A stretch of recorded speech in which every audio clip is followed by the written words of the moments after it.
Hello. Welcome to another exciting chapter of Sussing It Out. I am the Sussman, Rick Sussman, joined always by my good friend Jokerface here in the Fortress of Nerditude. What you saw at the start of the video was excuse the noise, was the hard copy version of Modern Hero. As I mentioned in my previous vlog, this chapter is going to be completely devoted to the story of Modern Hero and how I came up with it and what it means and things like that. This video is so important to me that I actually did something I never do. I made a list of things to cover. So, let's get started, because this is going to be a long one, I'm afraid. I started working at the comic book store about 3 years ago. Could be a little bit more now, could be a little less. My memory's a little foggy on that. But while I was working there, I was allowed, as part of the comic book world, to take home a trade paperback, or for those of you playing at home, a collected series of comics. So if a comic book is a single issue, then a trade paperback is at minimum sometimes 3, 4, 5, 6, all the way up to 12. Issues in a row, bound together in one big book.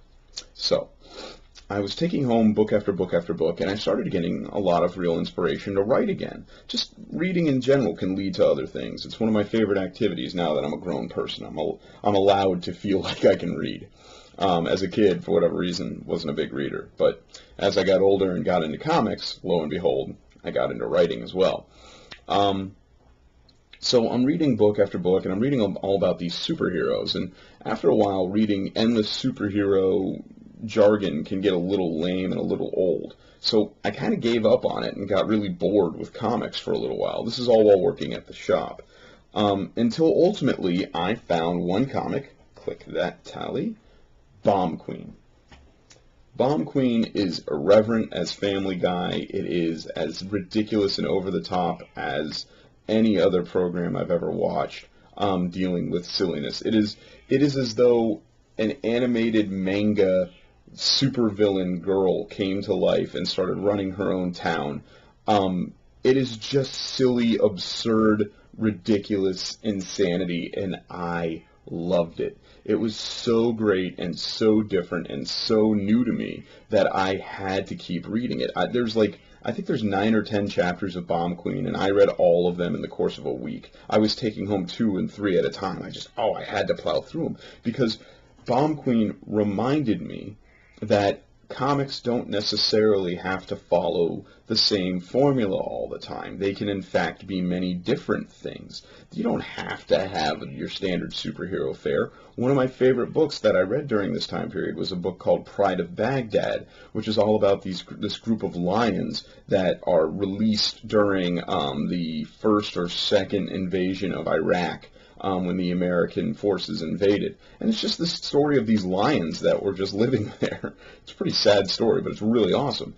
Bomb Queen is completely the opposite. It's silly and zany and ridiculous and over the top and all of those words. But it reminded me that comic books don't have to be an A to Z hero's journey. It could be anything, because it's a medium that is literally whatever the writer says it is. So that led me to thinking about a new story. At the time, I was finishing up an older book that I had written. I was happy to be done with it. It wasn't really that good. I wasn't really that proud of it, but it was done, so we moved it to the side, and it was over with. I wanted to write a villain book. I wanted to write a book about the villain. And my original concept was a line from Ocean's 11 when we first meet Don Cheadle's character, Boomer. We meet Boomer, and Boomer basically says, I'm paraphrasing here, and I'm going to use a really bad British accent, so I apologize to my one British viewer. Right, finally going to get back together with some proper villains. And it was that word, proper villains. That's where I really took off the idea. So I started coming up with concepts about this villainous guy, this guy who robs and steals and doesn't kill, but that's because he doesn't want to get caught. He's not really a hero, but he's not really, he's not doing these things villain-like. He just wants to live a normal life. He wants to be, well-to-do, and he wants money, almost Great Gatsby-esque in a way. But as I started writing this proper villain, I came up with the name James Rigsby. It's a variation on my brother-in-law, who's Jimmy Rigsby, different spelling. I came up with the villain, the hero's name, and where he works and all this, just by sort of combining all of my different jobs over the years. Because if there's one thing writers do, it's they steal from their real life and then put it into writing form.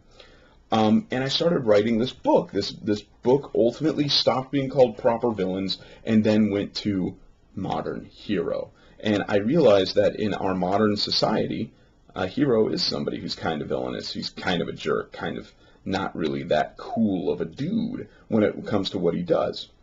So I ended up printing out the hard copy that I showed you at the beginning of the video here. It's about 20 pages long, and I handed it to my then girlfriend, who would ultimately become my fiance and now my wife. White fingernail. Forgot to put my wedding ring on this morning, but I just got back from working out, so it's okay. And I'm typing, and 20 pages, and I printed out and I let her read it, and she actually, here, let me see if I can get the page where she actually did. She actually put A++. She loved it so much. She thought it was so good.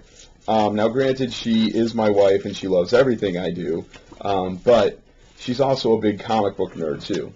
And there it is. There you go. So, impressing her with a story is going to be a little bit tougher than any, just impressing somebody who's trying to make me feel better about myself. Interestingly enough, after the A++, a couple of weeks later, while I was taking a break from writing, my computer crashed. Didn't just crash. There was a virus that got loaded onto it. We're not going to name names on who was watching Grey's Anatomy illegally, but she managed. I'm sorry, we're not naming names. At any rate, a virus gets on my computer, corrupts the main hard drive, corrupts everything,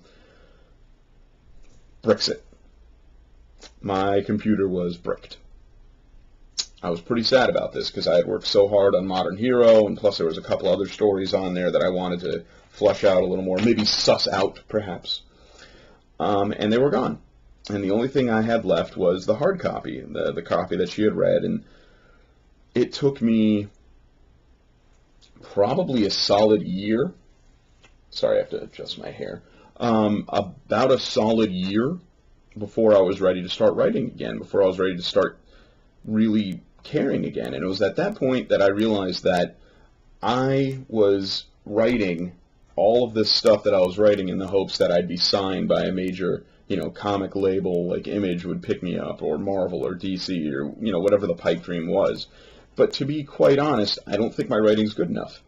I think it's a good story, and I think I can write well, but I have never tried storyboarding, and I've never tried making a screenplay or anything like that. I think I have good ideas. I think my writing is good, but I don't think it's ever going to be worthy of comic bookery fame. And I don't say that with a sense of sadness or disdain, or despondence, I should say. I say it because, not everybody's destined to hit the home run. Some of us are just going to be in the crowd watching the guy hit the home run. And maybe I'm just a guy in the crowd. Maybe I'm just a fan. A lot of friends of mine are pro wrestlers, and they always ask me, how come you never got into wrestling? You're so good on the stick, which means I'm a good talker. You've got a good shape to you. You got a good build. And before I broke my back, I'd considered it, but ultimately, I kind of just want to be a fan of pro wrestling for my whole life. I don't really want to get involved outside of that. So maybe with comics, maybe I just sell them. And that's okay. But I still had all of these books that I wanted to get out. I had all these stories I wanted to share with the world. How do I do that? How do I do that? Well, finally I decided I'm going to start my own webpage.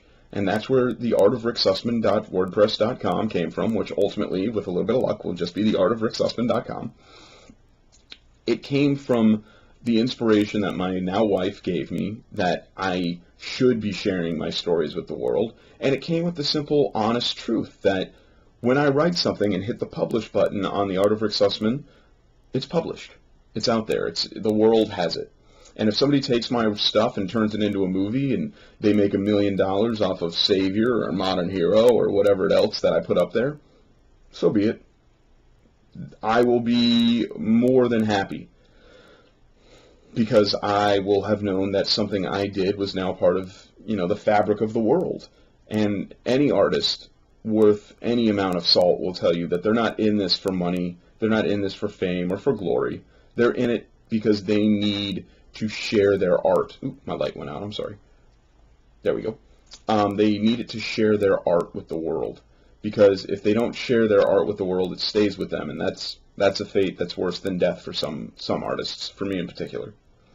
So that's it. That's Modern Hero. That's how it happened. I am still writing it. I'm taking a very big hiatus from it to do these vlogs and to do many other projects, because quite honest, even though I had my hard copy, I was copying and pasting. The hard copy was only about 15,000 words, and I think I'm nearing 25,000 in soft copy, which means that I've added about 10,000 words to the story so far. And quite frankly, if I go back and add more, I'll probably make my head explode. So for now, Modern Hero is just sort of on pause. I'm working on a sub-chapter of Modern Hero called Modern Villain, which I allowed myself to get talked into by suggesting it to a friend of mine, who then thought it would be a really good idea if I did that. So Modern Hero is now called Modern Villain for the next couple of chapters, but you'll see those when I finally get down to writing it. I want to thank all of you for views, for subscriptions, the whole rigmarole, my buddy Charles for doing all of the legwork. Be on the lookout for another exciting adventure of Rick and Charles comic book reviews, blatantly honest comic reviews. We'll be back very shortly. We have, of course, my vlogs and the podcasts that I'm a part of. Check out those2jerks.com, Those Two Jerks on Facebook, and thfist.com. That's the teamhammerfist.com. That's our new website, thfist. Check us out. I'll be seeing you guys really shortly. I've got another vlog lined up. Chapter 29 will be called Why Do We Hate Free Things, or something to that extent. It's going to be a lot of fun. I'll talk to you guys then. Have a good one.